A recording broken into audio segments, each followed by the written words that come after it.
rheumatologist, tinest ako, then nakita na meron ako rheumatoid arthritis.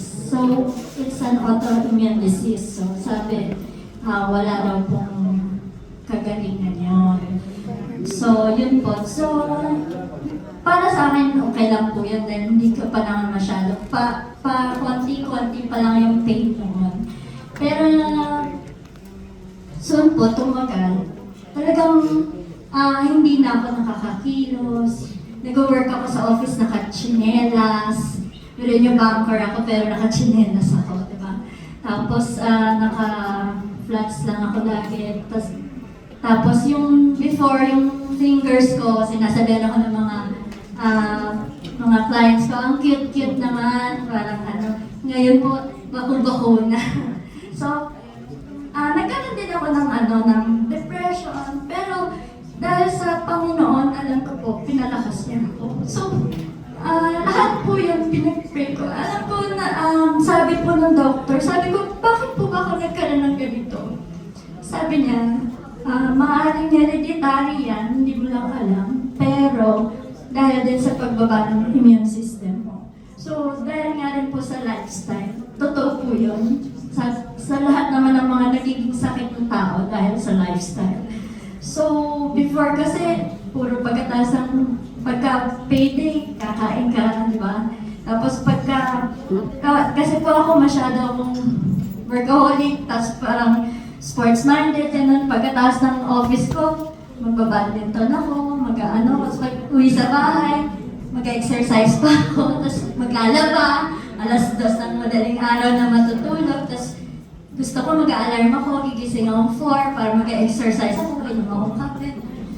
Alam ko po, lahat yun nag-contribute sa sakit ko. So, mali nga po yung lifestyle, di ba? Tapos, alam ko po, si Lord gumagamit ng tao. So, yung sister ko nga po yung ginamit niya. This time, nung uminom ako noong 2016, dahil sa dami ng gamot ko ngayon sa rheumatoid arthritis, naapektuhan na yung sikmura ko. Siyempre, steroid, yung nagkikimo na po ako chemo tablets, tapos nasa pantahan kong gamot, so naapektuhan na yung sikmura ko. So lagi akong mayroong gastritis, acid reflux, ganyan.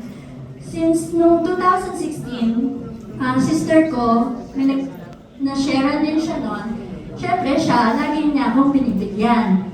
Binigyan niya po ako 1 bottle. So ininom ko. Tapos naramdaman ko after a week, nawala yung pananakit ng tiyan ko sa umaga. Talagang naalis yung acid ko, yung gastritis ko. Kaya sabi ko, ang ganda nito. But then, since lack of knowledge pa rin po sa product, nag-stop. Kasi bilhin nyo 20,000, paano ko bibili ng gano'n, di ba? So, na-stop kami.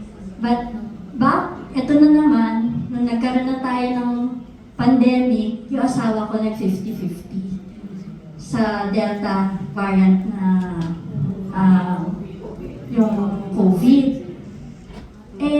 Nag-hallucinate na pala siya ng time na yun. Nagpe-pray na kami, prayer vigil, kasi ang baba na talaga ng kanyang oxygen level. So kami pray lang ng pray. Tapos yung sister ko, nag-healing din siya ng knowledge kay Lord, ano pong dapat gawin.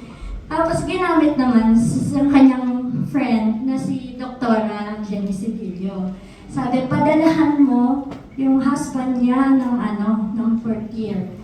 Pero yun nga, nung pinadalan kami sa ospital, pinaalam ko rin sa doctor yun. Mabait na nga yung doctor, sabi niya, if it's BFAD approved, then take it, sabi ganon. So pinainom namin yung husband ko, 5 cups. Pinainom ko siya. Una, hesitant pa siya sa dami rin ng gamot, diba? So, 5 in the morning, 5 in the afternoon, 5 in the evening. Kasi sobrang parang ka siya man eh. Tapos nun, nagulat ako the next day, nakatayo na siya. Diba? So, nag-everyday, ako nagpapaihi sa kanya. Pero nung nakatake siya in 1 full day, the next day, nakatayo siya. Kaya umiyak po talaga ako sabi ko, Lord, thank you po for using Portier. Diba? Kaya talagang nung time na yun, sabi ko, ako din iinom. Sabi ko kasi, sa dami ng mga medicine ko, baka masira na yung atay ko. Within 24 years old pa lang ako. Nag-steroid na ako, nag-chemo tablets ako. Tapos yung, lagi ako nagtitest mataas yung SGPT ko, creatinine. Pero nung nag-inom na po ako nitong Portier, lagi pong normal na. Kaya thank you Lord po. Tapos po, syempre, pagka po may ganito kang sakit, so, nung before na hindi ko pa nakikilala yung Portier, syempre po, alam natin si Lord, magtitiwala tayo kay Lord. Pero pag nararamdaman mo yung sakit, tsaka yung pag umiinom nga po ako ng chemo ko, parang nadidepress. So, sabi ko sa doctor, forever po ba to? Oo, forever.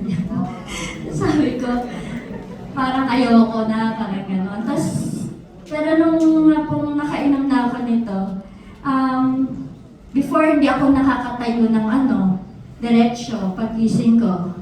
Kailangan pa akong maraming hawa para makatayo, para makagalaw. Sister ko, siya pa nagpapaligo sa akin dahil di ko kaya itaas yung kamay ko, gano'n. Kaya talagang pasalamat po talaga kay Lord dahil nakilala po namin ang Portier Placenta. Yun ang mga testimony ko. Sa lahat po ng hindi pa po nakaka-take, try niyo po talagang makakatulong po ito sa atin. To God be the glory.